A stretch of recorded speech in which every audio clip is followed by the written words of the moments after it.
pemerintah ini mau memajukan pembangunan atau memajukan bisnisnya gitu, terus dengan indeks demokrasi yang turun, apa kata dunia gitu? Indeks demokrasi turun, indeks persepsi korupsi turun, ya kan? Kecuali kita cuma mau bisnis sama Tiongkok sama Korea Utara.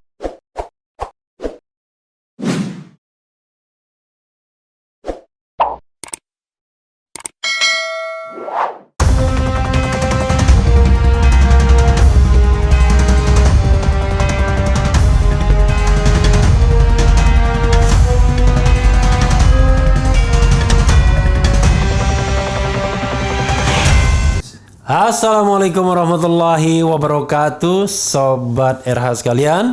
Jumpa lagi kita di channel yang keren ini, Keren Cadas ya. Saya harus ngebrak karena di depan saya ada aktivis. Jadi kalau orang mengatakan masa pemerintahan Presiden Jokowi itu suka nangkep aktivis, nah ini rupanya pernah ditangkap pada masa pemerintahan SBY.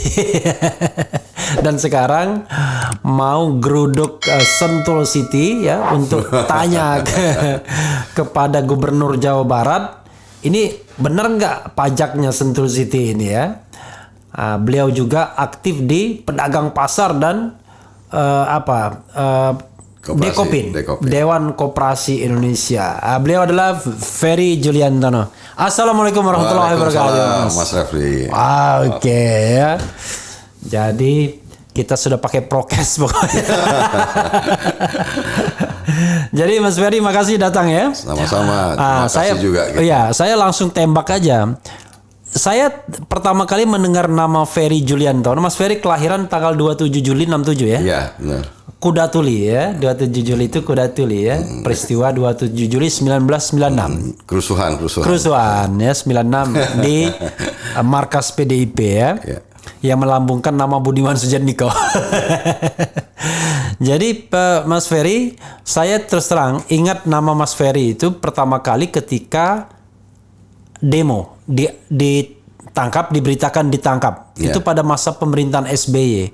Nah tentu sobat era sekalian kan banyak yang muda-muda mungkin belum tahu masa itu ya. Itu tahun berapa itu? Tahun 2008. 2008. 2008. Ya. Waktu itu saya diajak bersama Pak Riza Ramli dan beberapa tokoh-tokoh. Dia lagi. Dulu waktu itu kita ingin membawa jalan baru ekonomi Indonesia sebenarnya. Nah, kebetulan saya minta untuk menjadi sekjen di Komite Bangkit Indonesia itu. Komite Bangkit Indonesia? Iya. Yang diketuai oleh? Ada Pak Riza Ramli di situ. Riza Ramli dulu didirikan ada ada Gus Dur, ada Pak Amin Rais, ada Among Buwono, ada segala macam gitu. Jadi memang dulu didirikan gelisah dengan situasi, terutama terhadap jalan ekonomi yang kemarin pada saat pemerintahan Pak SBY itu sebenarnya lebih liberal gitu. Nah kita waktu lebih itu liberal. Tapi sekarang lebih liberal lagi sekarang. Ini ugal-ugalan ini. Sekarang ugal-ugalan. Sekarang ugal-ugalan.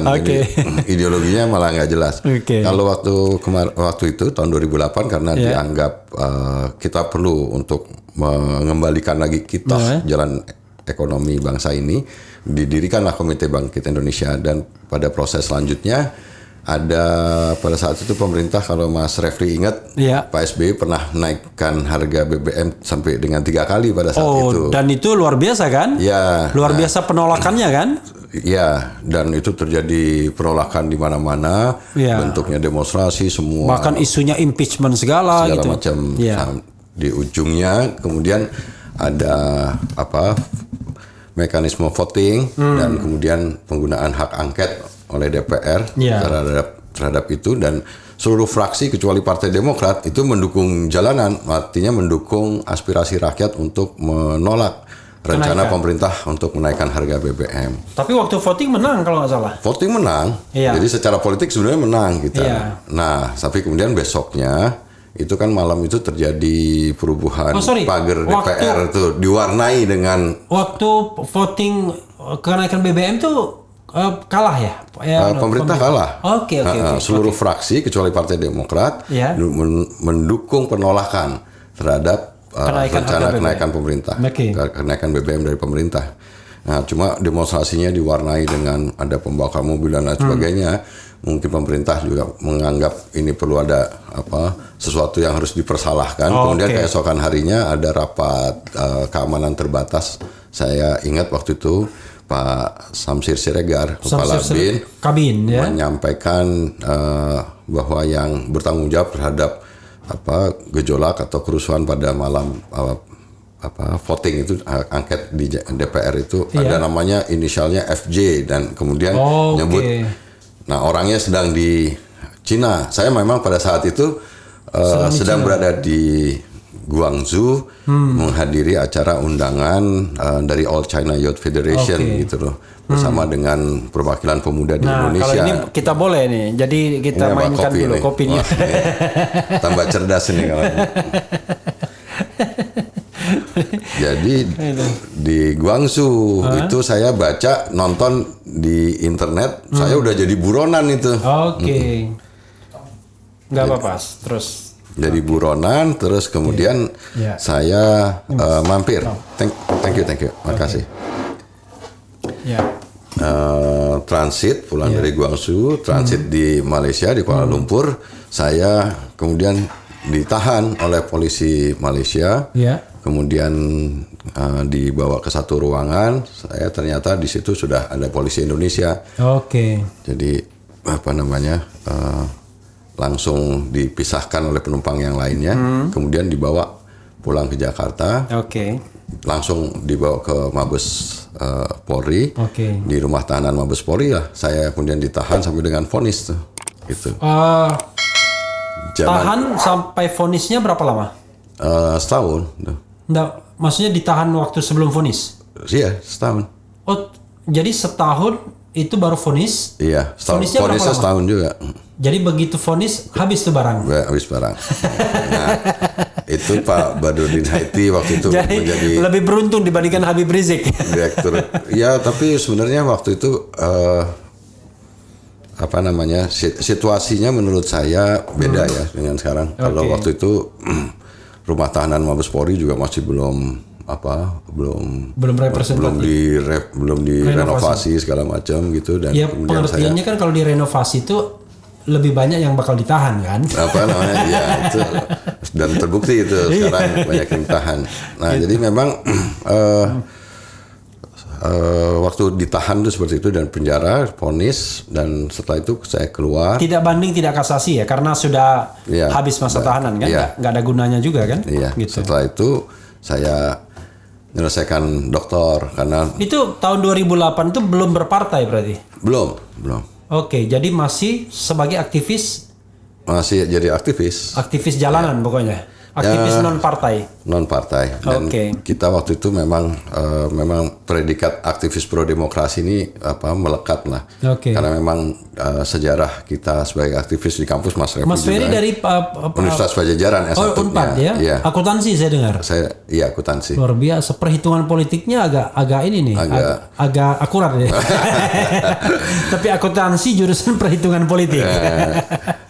Nah, itu kan memang waktu itu kita menggelorakan tentang semangat pro demokrasi. Jadi demokrasi yang kita bangun ini sekarang sebenarnya adalah salah satu yang kita perjuangkan. Hasilnya memang ada demokratisasi politik gitu. Tapi saya juga masih merasa bahwa demokratisasi politik itu hanya menjangkau elit aja.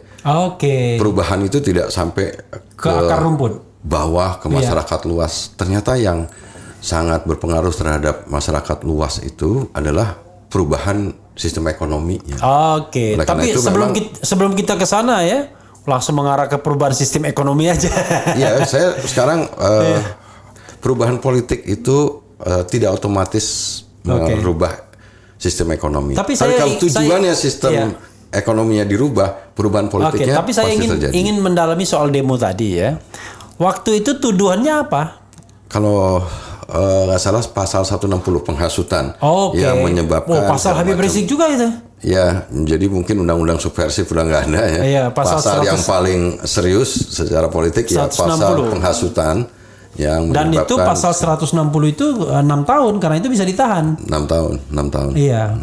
Jadi tuntutannya 6 tahun saya. Tuntutannya 6 tahun. 6 tahun. Tapi karena memang ternyata hakim merasa tidak punya bukti karena saya memang pada saat terjadi kerusuhan yang di quote and quote dituduhkan kepada saya itu kan saya sedang berada di luar negeri kan pada saat itu gitu. Kok bisa begitu? Ya mungkin karena posisi kita pada saat itu di Komite Bangkit Indonesia itu, jadi itu dianggap sebagai kayak kami namanya itu ya. Kira-kira gitulah. Tiba-tiba siapa yang demo, siapa yang kena. Iya, nah itu memang akhirnya seperti itu. Tapi saya menganggap itu adalah konsekuensi sebagai perjuangan aktivis. Tapi waktu dituntut 6 tahun. Cuma bagusnya pemerintah pada saat itu Pak SBY akhirnya menunda, bahkan menurunkan lagi itu rencana kenaikan harga BBM yang sudah terlanjur dinaikkan diturunin. Nah, kita pernah sempat mengalami penurunan harga BBM ya. Iya, itu karena salah satu desakan. Tapi menjelang pemilu. Iya, tapi saya nggak lihat dalam konteks itu untuk kepentingan siapa, tapi saya memperjuangkan itu bersama dengan tokoh-tokoh yang lain adalah memang kalau BBM naik pada saat itu memberatkan masyarakat. Nelayan itu pada saat itu demonstrasi sampai bawa kapal, kalau di Pantura Jawa Barat itu kapal perahu nelayan sampai didorong ke tengah jalan raya Pantura untuk blokade di jalan Pantura itu. Jadi memang berat pada saat itu dan memang 2008 tuh ada itu kan krisis keuangan di Amerika kan yang juga menyebabkan Lehman Brothers itu pengaruhnya terhadap keuangan di Indonesia juga. Tapi Anda merasa bahwa pengadilannya cukup fair nggak waktu itu? Ya kalau pengadilan itu kan sebenarnya saya lihat saksi-saksi yang dihadirkan ya tidak menjelaskan tentang hubungan dan kaitan saya dengan ini. Ya kalau kemudian karena saya waktu itu ditangkap pada saat barang bukti dan semuanya udah dirampas, jadi ya mungkin dikait-kaitkan lah gitu. Tetapi misalnya barang bukti dirampas apa misalnya? Ya ada HP kan, karena saya waktu itu ditangkap prosesnya turun dari pesawat di Malaysia, kemudian maka dioprek-oprek lah barang itu di HP itu. Ya, saya rasa nggak ada foto-foto cewek di HP itu nggak ada kan? Nggak ada. Jadi ada forensiknya mereka segala macam gitu yang menghubungkan itu. Jadi pada saat itu saksi-saksi banyak yang dihadirkan. Jadi berapa kali sidang? Berita acara pemeriksaan saya tebal. Saya pakai buat tempat duduk di penjara. Berapa kali sidang? Banyak, panjang. Berarti tidak sempat di lapas ya, cuma di rutan aja, rutan Mabes Polri itu ya? Iya, jadi harusnya memang dipindahkan ke rutan atau ke lapas, tapi ini di situ aja. Karena kan belum inkrah kan waktu itu. Ketika inkrah sudah habis. Tapi apa yang Mas Ferry rasakan ya, kalau Mas Ferry bandingkan dengan aktivis sekarang, kan sama tuh. Yang demo siapa yang kena Jumhur ya kan, yang demo siapa yang kena sah ganda. Cuma memang untuk sah ganda paling tidak yang nggak lama juga, cuma 10 bulan juga gitu. Bedanya waktu 2008 itu sosial media belum marak seperti sekarang. Jadi memang agak berbeda Mas Refli. Nah kalau sekarang ini kan tuduhan terhadap teman-teman atau tokoh-tokoh yang ditahan pada saat ini banyak yang dikaitkan dengan pengenaan pasal-pasal di Undang-Undang ITE misalkan dan lain sebagainya. Ya, menurut saya agak berbeda. Nah, cuma saya ngelihatnya banyak sekali contoh-contoh. Kalau dulu cuma KUHP penghasutan kalau dulu. Yang menyebabkan itu dia tangkap dari fakta-fakta di lapangan. Tapi kalau sekarang ini kan sebenarnya pengenaan pasal-pasal di Undang-Undang ITE terhadap orang yang kritis terhadap pemerintah atau mereka melakukan penilaian atau mereka menyampaikan fakta-fakta itu kemudian dihadapkan dengan Undang-Undang ITE ini. Nah, padahal sebenarnya kalau itu dijadikan sebagai alat oleh kekuasaan, ya itu kacau juga sosial media ini. Kan itu wilayah publik yang harusnya kalau menurut pendapat saya justru kita menjadikan wilayah publik itu adalah tempat untuk disitulah kehendak umumnya rakyat untuk membatasi kekuasaan mutlaknya yang sedang berkuasa. Nah, tapi kalau yang berkuasa kemudian mematikan ruang publik yang mereka mau melakukan penilaian atau mau melakukan penilaian terhadap fakta, itu terus digunakan undang-undang ITE untuk itu menurut saya salah dan fatal. Artinya dalam demokrasi seperti sekarang, indeks demokrasi kita turun, indeks demokrasi turun, segala macam turun. Dan sekarang buat apa kalau kita mau, pemerintah ini mau memajukan pembangunan atau memajukan bisnisnya gitu, terus dengan indeks demokrasi yang turun, apa kata dunia gitu? Indeks demokrasi turun, indeks persepsi korupsi turun, ya kan? Kecuali kita cuma mau bisnis sama Tiongkok sama Korea Utara, kan? Ya itu yang sama-sama indeks prestasinya, indeks demokrasinya rendah gitu loh. Indeks demokrasi itu. Saya rasa kalau dalam pergaulan dunia yang sekarang juga melekatkan indeks-indeks atau ukuran-ukuran demokrasi seperti itu, ya tentu kita harus aware terhadap itu. Nah sekarang orang berita hari ini ada mahasiswa ditangkap, yang di Solo, poster segala macam, dan saya rasa kelihatan kekuasaan menikmati peristiwa-peristiwa penangkapan itu. Harusnya kan malu. Jadi mungkin Mas Ferry mau bilang ini masih gaya feodalisme ya. Artinya, waduh, ini bos kita mau datang nih, ya kan? Kalau ada yang protes-protes, kondisi kita nanti jelek. Kira-kira begitu kan mungkin ya, yang petugas-petugas itu. Makanya dia reaktif sekali. Ada orang bawa spanduk, tangkap. Iya. Gitu. Itu kan justru sebenarnya merugikan Pak Jokowi sendiri itu. Dan masyarakat sekarang menganggap Pak Jokowi menikmati itu. Peristiwa penangkapan kan ngerti bahwa seolah-olah itu bagian dari feodalisme. Iya, beliau kan orang yang beliau orang yang mengamati sosial media dan tahu berita penangkapan itu, dan harusnya sadar bahwa itu menurunkan indeks demokrasi negeri ini dan juga persepsi orang jelek terhadap dia kan jelek.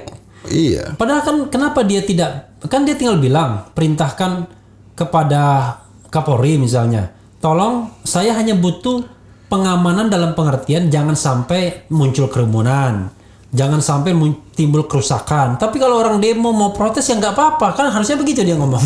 Dan kan dalam demokrasi boleh demonstrasi. Iya. Menyatakan pendapat boleh, happening art boleh. Nah ini harusnya Pak Jokowi marah. Harusnya Pak Jokowi marah. Ini kelihatan menikmati. Iya, jadi terkesan dia hidup dalam sebuah kungkungan tembok istana yang dia seperti tidak melihat realitas sosial yang sudah berubah. Saya setuju itu. Sekarang terjadi bisikan-bisikan kepada Pak Jokowi tentang hal-hal yang menurut kita itu fatal dan penting dalam iklim demokrasi. Karena saya lihat kalau misalnya perilaku buzzernya ya, Mas Ferry ya, itu perilaku buzzernya itu selalu membela tindakan-tindakan represif aparat keamanan.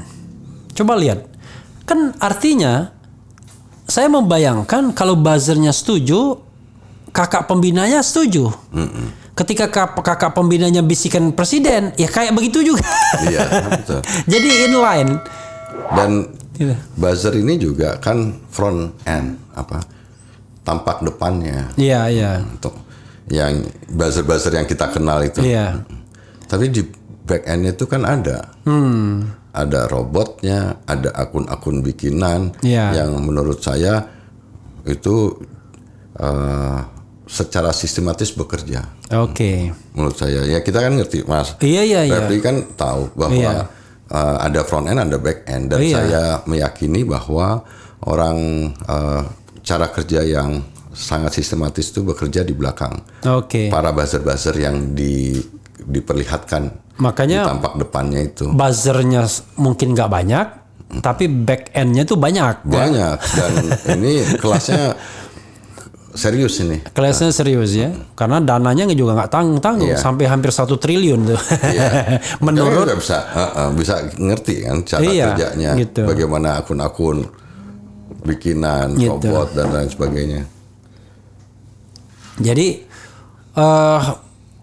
apa yang Mas Ferry risaukan dari pemerintahan sekarang? Karena begini, saya kok melihat paradoks ya Mas Ferry ini. Paradoksnya adalah Mas Ferry kan wakil ketua wakil ketua umum Gerindra kan?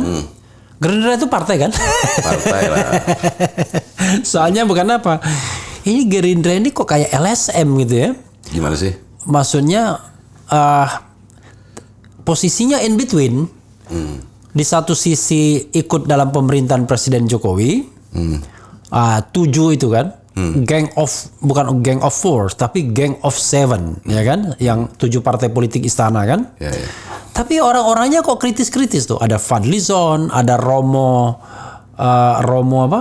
Yang Romo yang di Sumatera Utara itu. Ada Mas Ferry yang bersuara bisa sangat beda dengan pemerintahan. Itu gimana jalan ceritanya? Dalam hal ini Pak gini Mas Refri, Gerindra ini juga dari sejak menjadi oposisi itu sudah memberikan keleluasaan kepada kader semuanya untuk bisa menyampaikan hal-hal yang objektif kepada pemerintah. Dan kita juga pada saat sebagai oposisi pun kita bisa keras. Posisi Gerindra pertama kali di pemilu 2009. Ya, sebagai oposisi juga. 2009 sampai 2014 oposisi. Oposisi. Karena kalah pasangan Mega kan? Iya.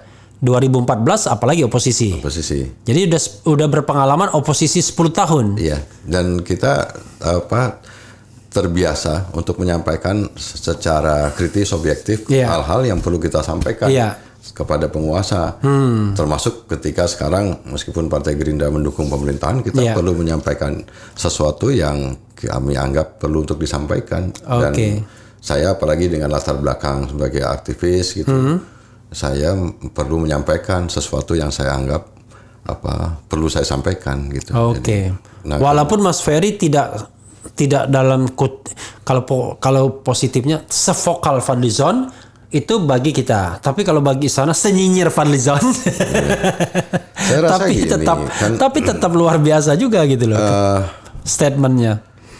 Ini kan bukan soal statement asal nyinyir. Ini kan kita mengkritisi sesuatu yang penting untuk disampaikan. Dan jikalau perlu juga apa yang kami anggap atau kita anggap benar dan penting buat masyarakat, kita perlu membangun satu kekuatan juga yang bisa mengimbangi kekuatan partai-partai yang sekarang relatif terlalu hegemonik gitu. Nah, suara-suara ini penyusunan kekuatan di masyarakat terhadap hal-hal yang perlu disampaikan, baik untuk meluruskan atau menyampaikan sesuatu yang dianggap benar kepada penguasa, menurut saya adalah sesuatu yang harusnya dihargai. Gitu. Nah, misalkan apa yang tadi kita bicarakan mengenai soal demokrasi dan penyampaian pendapat seperti itu, kan ini sekarang harus diingetin. Juga termasuk kepada aparatnya. Jadi jangan kemudian merasa partainya kuat, kemudian DPR dipegang, kemudian aparatnya dipegang, terus kemudian melakukan hal-hal yang justru merugikan kekuasaan itu sendiri.